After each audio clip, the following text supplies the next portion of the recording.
ایمان لائے اور نیک عمل کرتے رہے ان پر ان چیزوں کا کچھ گناہ نہیں جو وہ کھا چکے، جبکہ انہوں نے پرہیز کیا اور ایمان لائے اور نیک کام کیا، پھر پرہیز کیا اور ایمان لائے، پھر پرہیز کیا اور نیکوکاری کی، اور اللہ نیکوکاروں کو دوست رکھتا ہے۔ مومنوں، کسی قدر شکار سے جن کو تم ہاتھوں اور نیزوں سے حاصل کر سکو اللہ تمہاری آزمائش کرے گا، یعنی حالت احرام میں شکار کی ممانعت سے، تاکہ معلوم کرے کہ اس سے غائبانہ کون ڈرتا ہے،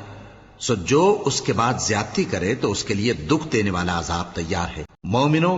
جب تم احرام کی حالت میں ہو تو شکار کے جانور نہ مارنا، اور جو تم میں سے جان بوجھ کر اسے مارے تو یا تو اس کا بدلہ دے، اور وہ یہ ہے کہ اسی طرح کا چوپایا جسے تم میں سے 2 معتبر شخص مقرر کر دیں قربانی کرے، اور یہ قربانی کعبے پہنچائی جائے، یا کفارہ دے اور وہ مسکینوں کو کھانا کھلانا ہے، یا اس کے برابر روزے رکھے تاکہ اپنے کام کی سزا کا مزہ چکھے، اور جو پہلے ہو چکا وہ اللہ نے معاف کر دیا، اور جو پھر ایسا کام کرے گا تو اللہ اس سے انتقام لے گا، اور اللہ غالب ہے، انتقام لینے والا ہے۔